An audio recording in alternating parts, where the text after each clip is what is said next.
लोग कहते हैं लेकिन मैंने भगवत गीता पढ़ने का प्रयास किया, मुझको समझ नहीं आती, गीता समझ में नहीं आएगी आसानी से।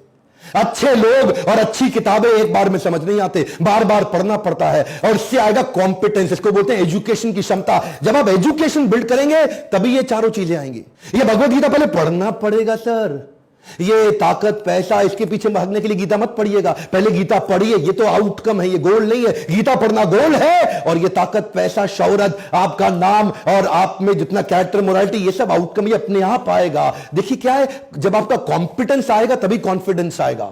भगवत गीता को पढ़ने से जिंदगी में विजन क्लियर हो जाता है। जो विमोसा होता है ना, vision mission objective strategy action plan अपने आप बन जाते। गांधी कहते थे जब भी तकलीफों से घिर जाता हूं, जब भी आसपास परेशानियां आ जाती हैं, अकेला महसूस करता हूं, लक्ष्य दिखना बंद हो जाता है, तभी गीता खोल के पढ़ता हूं, तुरंत विजन क्लियर हो जाता है।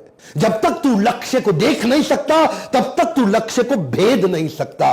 जब तुझे लक्ष्य नजर आने लगेंगे तभी तेरे लक्ष्य पर निशाने लगेंगे। ये जो विजन की क्लैरिटी है ना, वो भगवत गीता पढ़ने से आएगी, क्योंकि दिमाग पूरी तरह खुल जाता है।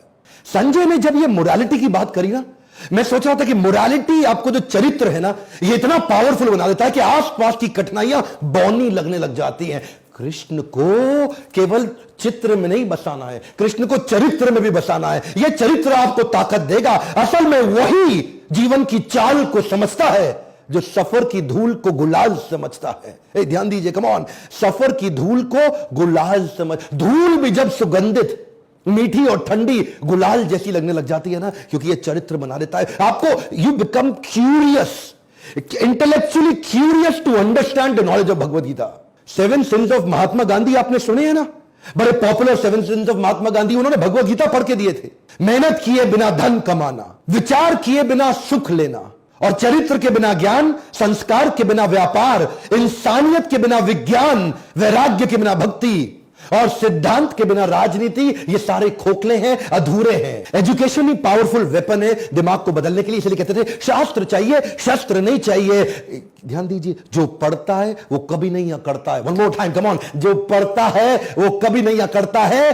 कृष्ण एक पावरफुल टीचर हैं, और संजय और अर्जुन एक आइडियल स्टूडेंट हैं। संजय और अर्जुन की तरह जब आदमी गीता को पढ़ना और सुनना शुरू कर देता है, दोबारा याद दिला रहा हूं, 19 दिसंबर को मोक्षदा एकादशी, 5000 साल पहले इसी दिन कृष्ण ने गीता अर्जुन को वृंदावन में नहीं, कुरुक्षेत्र में सुनाई थी। मैं चाहता हूं इस दिन आप भी गीता पढ़िए, लोगों को पढ़ाइए और लोगों को बताइए कि धर्म जात पात से हटके गीता को जीवन जीने के तरीके की तरह एक्सेप्ट किया जाए। हो सके पूरे देश में गीता बांटिए, आप अपने कॉर्पोरेट गिफ्ट की तरह बांटिए। लोगों को न्यू ईयर पे गिफ्ट की तरह बांटते हैं ना, लोगों को बोलिए शादी पे मिठाई के डब्बे की जगह भगवत गीता दे। मिठाई आदमी खाएगा, मलमूत्र के साथ निकल जाएगा, ड्राई फ्रूट खाएगा, कुछ ताकत मिलेगी, लेकिन अगर भगवत गीता पढ़ लेगा दुनिया को ताकतवर बना देगा। यही वो भगवत गीता है। Bhagavad Gita as it is, इसको बोलते हैं भगवत गीता यथारूप। आपको अमेज़न पे भी मिलेगी और कई जगह मिल सकती है। भगवत गीता यथारूप, जिससे मेरी जिंदगी बदली। मैं रिक्वेस्ट करूंगा आप भी इसको पढ़िए और पढ़ाइए।